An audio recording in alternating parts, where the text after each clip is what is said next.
एक मामले को छोड़कर किसी मामले में किसी माफिया को आज तक सजा नहीं हुई। बिहार के अंदर कोई शराब माफिया जिसके कारण जहरीली शराब से मौत जिनके कारण हुई है, उसमें एक भी व्यक्ति को नीतीश जी आपकी सरकार किसी को दोषी करार नहीं करा पाई, किसी को सजा नहीं दे पाई। जितने मुकदमे चल रहे हैं शराबबंदी से जुड़े हुए, यानी 1 अप्रैल के पहले के जितने मुकदमे FIR हैं, उन सारे मुकदमों को विड्रॉ किया जाए, वापस लिया जाए। अनुराग चौधरी ने आंसू बहाया क्या कि मर गए, बड़ा गलत हुआ। लेकिन गुंडा आतंक का पर्याय अपराधी मारा जाता है तो आपको बड़ा दुख होता, बड़ी तकलीफ होती है। इसे लगता है कि कोई आपका सगा रिश्तेदार जो है उसकी मौत हो गई हो।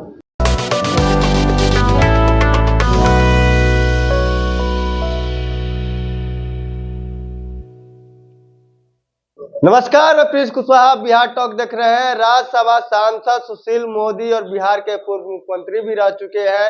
उन्होंने शराबबंदी में के बाद जिस तरह से पूर्वी चंपारण में 28 लोगों की जहरीली शराब पीने से उनकी मृत्यु हो जाती है, इसको लेकर नीतीश कुमार 4 लाख की मुआवजा की राशि का ऐलान करते हैं। इसके बाद अब बीजेपी भी अपनी पीठ थपथपा रही है, साफ तौर पे कह रही है। बीजेपी का कहना है कि नीतीश कुमार में अब बीजेपी के दबाव में आकर 4 लाख की राशि का घोषणा करते हैं। इसके साथ ही उन्होंने अतीक अहमद की जिस तरह से अपराधियों ने पुलिस कस्टडी में गोली मारकर हत्या कर दी, इसको लेकर भी कुछ सवाल खड़े कर रहे हैं कि नीतीश कुमार और तेजस्वी यादव जिस तरह से अतीक अहमद की हत्या पे गड़ियाली आंसू बहा रहे हैं, ऐसे में लग रहा है उनका कोई नजदीकी और करीबी रिश्तेदार है।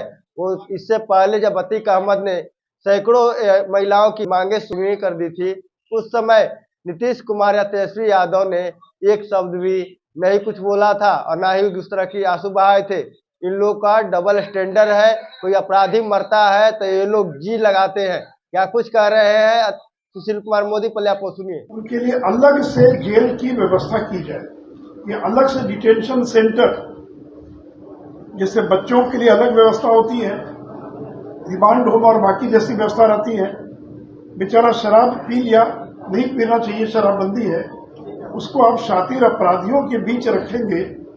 जेल के अंदर तरह तरह के अपराधी हैं। और ये मेरा सुझाव नहीं, ये सुप्रीम कोर्ट के संजय किशन कौल जो वरिष्ठ जज हैं, उन्होंने 1 जनवरी महीने में बिहार सरकार को सुझाव दिया था कि डिटेंशन सेंटर, यानी जिनको पकड़े उनको जेल भेजने के बजाय उनको डिटेंशन सेंटर में रखा जाए। और साथ ही साथ उन्होंने ये भी कहा था, संजय किशन कौल ने, कि जल्द से जल्द स्पेशल कोर्ट बनाइए। और मुख्यमंत्री की बार बार घोषणा थी कि स्पीडी ट्रायल कराएंगे, स्पेशल कोर्ट बनाएंगे।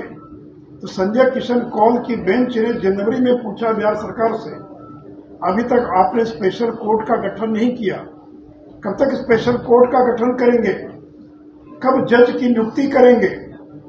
और अगर आप नहीं कर सकते हैं तो हमको मजबूरन जेल में बंद सभी लोगों को रिहा करने का आदेश देना पड़ सकता है।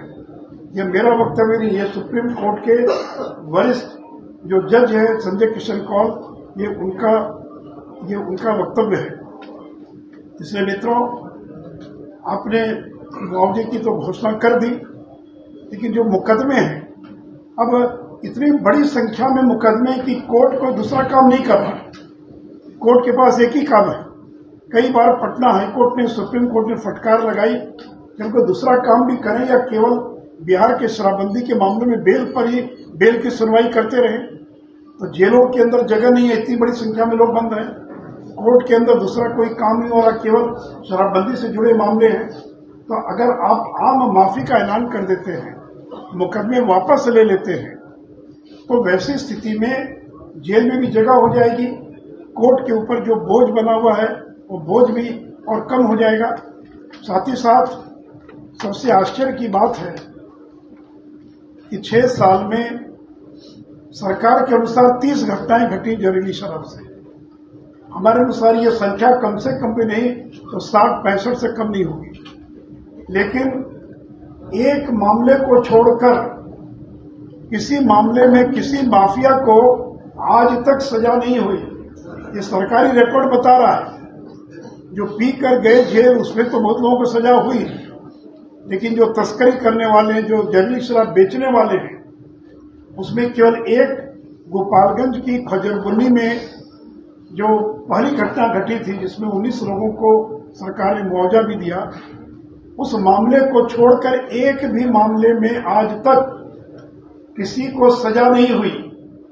आधे से ज्यादा मामले में चार्जशीट फाइल नहीं हुआ, आधे से ज्यादा मामले में ट्रायल शुरू नहीं हुआ, सजा तो मिलना दूर की बात है।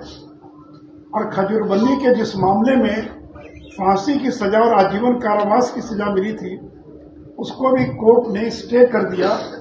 तो परिणामतः आज के दिन बिहार के अंदर कोई शराब माफिया जिसके कारण जहरीली शराब से मौत जिनके कारण हुई है, उसमें एक भी व्यक्ति को नीतीश जी आपकी सरकार किसी को दोषी करार नहीं करा पाई, किसी को सजा नहीं दे पाई। आपसे सवाल है कि आप स्पेशल कोर्ट का गठन क्यों नहीं करा पाए, स्पीडी ट्रायल आप क्यों नहीं करा पाए। उसे मित्रों, कुल मिलाकर बिहार में शराबबंदी पूरी तरह से विफल है। फिर नाम मात्र की शराबबंदी है। शराबबंदी की मरी लाश को सरकार अपने कंधे पर ढो रही है। अब नाम मात्र की बिहार में शराबबंदी रह गई है। तो इसलिए मित्रों,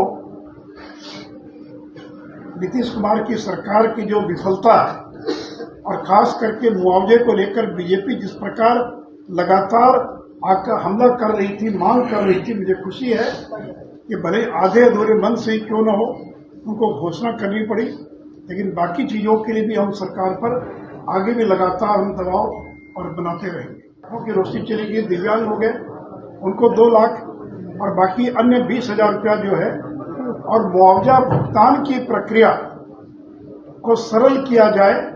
ये ठीक है, यहाँ तक तो शर्त ठीक है कि लिख कर देंगे कि मैं प्रचार करूंगा, मैं शराब नहीं पीऊंगा, लेकिन आप अगर ये शर्त लगा रहे कि आप बताइए कि कहाँ से शराब आपको मिली, कहाँ से लेकर आए, मरने वाला तो चला गया, कौन बताएगा, या अस्पताल में गए थे, नहीं कोई प्रमाण और दीजिए। तो इसलिए इसकी प्रक्रिया को सरल किए जाने की आवश्यकता है।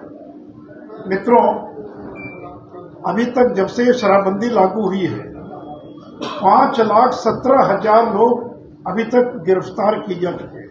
5,17,000, 3,61,000 FIR दर्ज हुआ, मुकदमे दर्ज हुए, और इसमें जेल जाने वाले या मुकदमे जिन पर दर्ज हुए उसमें 90% अनुसूचित जाति, जनजाति, पिछड़ा वर्ग के लोग हैं। और इसलिए हमारी ये मांग है, भारतीय जनता पार्टी मांग करती है कि सरकार को आम माफी का ऐलान कर सभी मुकदमे वापस लेना चाहिए।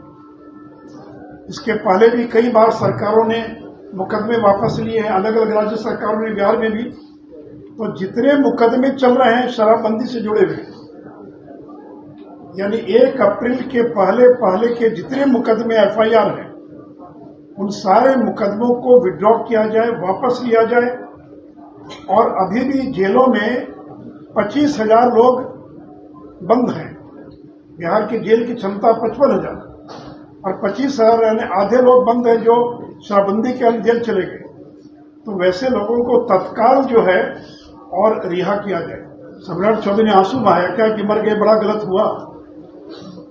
अरे भाई, एक अपराधी मारा गया, उस अपराधी, और इनके पार्टी में तो शाहबुद्दीन, राजवल्लभ यादव, तो ऐसे लोगों की, इनकी तो पार्टी में, महागठबंधन में तो ऐसे लोग हैं जिनको दुखी है, जिनके मारे जान। ठीक है, मारने की पद्धति पर मतभेद हो सकता है, लेकिन राजू पाल का मर्डर हुआ तो आंसू क्यों नहीं बहाया नीतीश जी ने?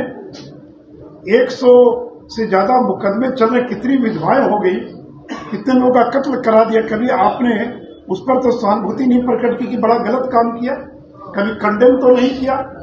लेकिन गुंडा आतंक का पर्याय अपराधी मारा जाता है तो आपको बड़ा दुख होता, बड़ी तकलीफ होती है। इसे लगता है कि कोई आपका सगा रिश्तेदार जो है उसकी मौत हो गई हो। तो आपने सुना जिस तरह से सुशील मोदी का साफ तौर पे कहना है कि नीतीश कुमार और तेजस्वी यादव अतीक अहमद को जी कह के जिस तरह से संबोधित कर रहे हैं, उनका मानो लगता है कि जैसे कोई रिलेटिव हो या परिवार का कोई नजदीकी सदस्य हो, तमाम तरह की बातें कहते हुए नजर आ रहे हैं सुशील मोदी। इसी तरह के तमाम खबरों के लिए हमारे साथ बने रहे। आप बिहार टॉक देख रहे हैं। ऐसे ही खबरों के लिए जुड़े रहे बिहार टॉक से। यूट्यूब पर लाइक और सब्सक्राइब करें, बेल आइकन जरूर दबाएं। फेसबुक, ट्विटर और इंस्टा पर फॉलो करें। धन्यवाद।